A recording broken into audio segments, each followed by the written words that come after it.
I've already introduced Kyle Quincey, and I'm going to ask, he was in the class of 2003 in the school. I'm going to ask Brad Matwajek if he would just take a moment and say a few words about Kyle, and also to step into Kyle's shoes and tell us whatever he can about Kyle's contributions to the NHL and why he feels he's a worthy candidate for this selection. Brad, if you don't mind, thank you.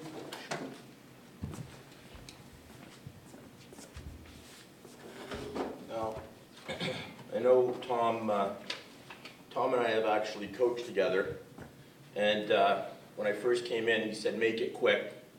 Don't ramble on about old football stories and stuff, so I said, okay. I'll make sure to do that. I'm going to actually pass around a couple of pictures. I know they're a little bit older pictures, but I think in doing so, you just get a little bit of an idea of sort of where Kyle has been and where he's at now at age 31. And I was talking to John and a couple other people prior to this and saying, well, maybe it'd be better if Kyle was here and do it a little bit later on. But at times I find myself just hanging on to my memory of students getting into the twilight of my career and not having all the facts straight. So I'm going to try and stick to the facts the best that I can, because as a former history teacher here, sometimes facts seem to slip away from me, and I don't know how well or equipped I'm going to be able to talk about Kyle in a few years from now. I do remember him well, though. He had a huge impact, I think, in the short time that he was here. He helped me to coach hockey, and I taught him history, and I think I was lucky enough to teach him a phys ed course too. And sports here has a huge impact on just about the going-ons from day to day, month to month, and year to year. And yesterday I was here watching our senior football team on the field. I don't think they did so well against Huron, but it didn't seem to matter really. I talked to so many kids and people. I wanted to get going at about halftime, and it took me about 25 minutes just to get to my truck, because so many kids that had come back, people that were interested, alumni, and folks that really are passionate about King City and what this school has to offer. I don't coach football anymore. I've moved on back to hockey. I've got my shirt on today. I was trying to find a shirt, King City shirt, that wasn't stained or ripped, that I wouldn't embarrass Tom and the rest of us here today. But the reality is that when I look into the crowd and I see, because I worked with John Sinyard, and I used to try and go and pick his brain about history and things I could teach in the classroom, being a new teacher here way back when.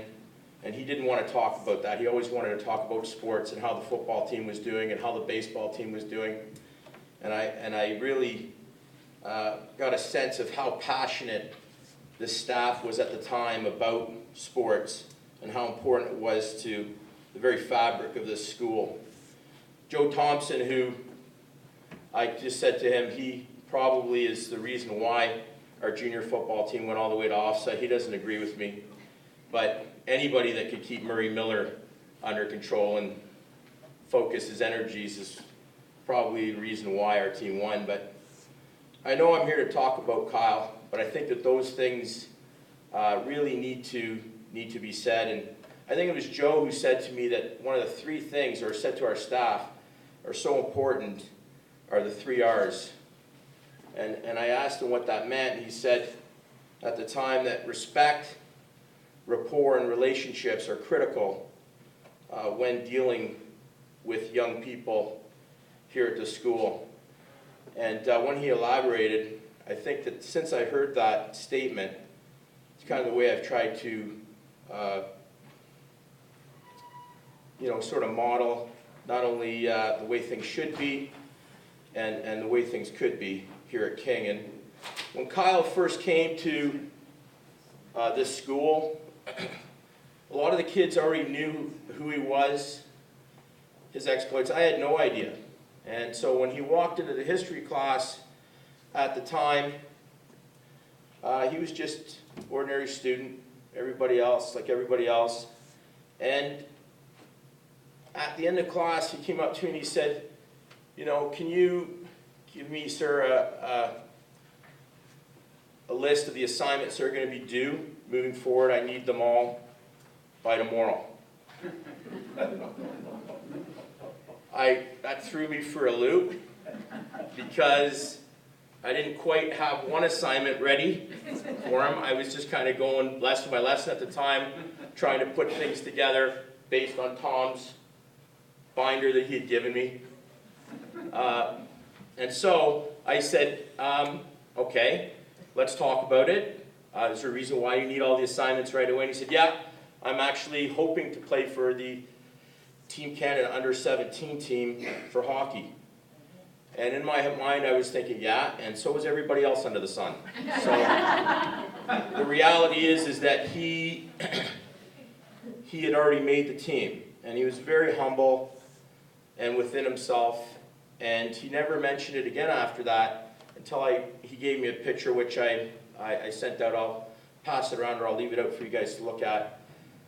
But really, Kyle was on his way to being an excellent hockey player at the pro level. And so the team, I know the under-17 team did extremely well. Kyle was away for a couple of weeks. And as teachers do, after a few days, I was like, where's that Kyle Quincey kid? Darn it. And then one of the boys came up and said to me, sir, remember Kyle? He's playing hockey at high level. And I know, because my own kids are involved in sports. My one son, older son, plays junior now. And, there's quite a demand on these young people when it comes to hockey and sports, the demands that are put on them. And that's why he asked me for the assignments. And I didn't get him the assignments, and he was gone. But he sent me an email, we figured it out, he got the assignments were coming in, and then I had teachers approaching me saying, who's this Kyle Quincey kid? Why is he away? And some assumptions were made, and I said, hold on here. And I was able to talk to staff members, and we all got it worked out in terms of things, because the first day he came back, he had those assignments in hand and had everything handed in. So he was definitely a very smart, intelligent athlete, well organized and well prepared. Kyle went on to graduate with very high grades here at King, and he went on and played junior hockey. And I got a text from him or a phone call saying, oh, I'm going to be playing up in Barrie. Coach, you want to come see me play? And I went. I took my sons. We went down to see him as he was coming off. And I said, hey, Kyle, just, waving as we came off. And he stopped and started talking to us. And my boys were there, and he signed this thing, did all that stuff. And, it was awesome that he, take the time to talk to my kids. And there's actually another picture there that's going around, because a couple years later, after he was drafted to Detroit and was kind of up and down between Grand Rapids, which is the AHL affiliate, and won a championship with them. He's probably one of the few NHLers that won a championship in the AHL and won a championship also in winning the Stanley Cup. And he played quite a bit that year. I know he didn't play much in the final series, only because he had a broken jaw. Otherwise, he would have played a lot more. But I did get a phone call one day from his mom, who left a message saying, Brad, Kyle would like you to come to the party. So, of course, with young kids, that day was pretty frantic. And I said to my wife, I said, I really want to go. And she said, we've got to get this done. We've got to go shopping. We got there late. And he only got the Stanley Cup for 12 hours. So we got out of the van, got the kids out of the van. They're all excited. think there's 4 kids in the picture because my older son brought his buddy. Long story short, we're walking up, there's this huge lineup to shake hands with them. And right away I said to the kids, you may not get a picture because I think the Stanley Cup has to leave for another player. I think Kyle was only going to get it for 12 hours. Well, Kyle noticed right away, and he called the kids up so they could get their picture taken with him. And so he noticed that and thought that was really important. And you can see the look on my daughter's face, looking at Kyle and looking at the Stanley Cup, and it had a huge impression on them, and obviously my boys that play hockey as well. Quincy, the person, I think I've said a few things about him in terms of his character. It's really, I think, the foundation that he was given. I met his parents. It was a great day when we were at his parents' house, and got us some time to spend with him and talk about, over the years, his successes. And, you see where he really a grounded young man, and his parents did a great job with him. And I know he'd be the first one to say that if he was here, because I know after a couple of brown pops, his mom was all over him to get ready for his training session the next day. He wasn't happy about having to do that, but the party continued while Kyle went up to bed, I think at about 11:30 or so, because he had to train the next day.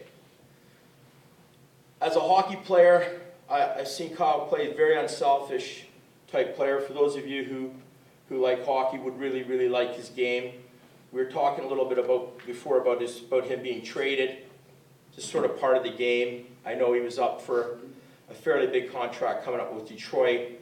I know New Jersey would be really happy to have him because he's the type of player that really helps a team to clean up the mess. And in hockey, things can get a little crazy at times. Coaching hockey here at King City, I've seen it unravel before. But when you can have a defenseman that can move the puck as quickly as he can and make plays just because of his hockey IQ and ability and quickness, it's really, really helpful. And I didn't hear any of that from the New Jersey press, that really his abilities are sort of more along the lines of being the smart player out there. And I'm not sure that too many hockey players would be accused of being smart, but he's a very, very intelligent fellow. So, and I know he's going to show that coming up this year in New Jersey.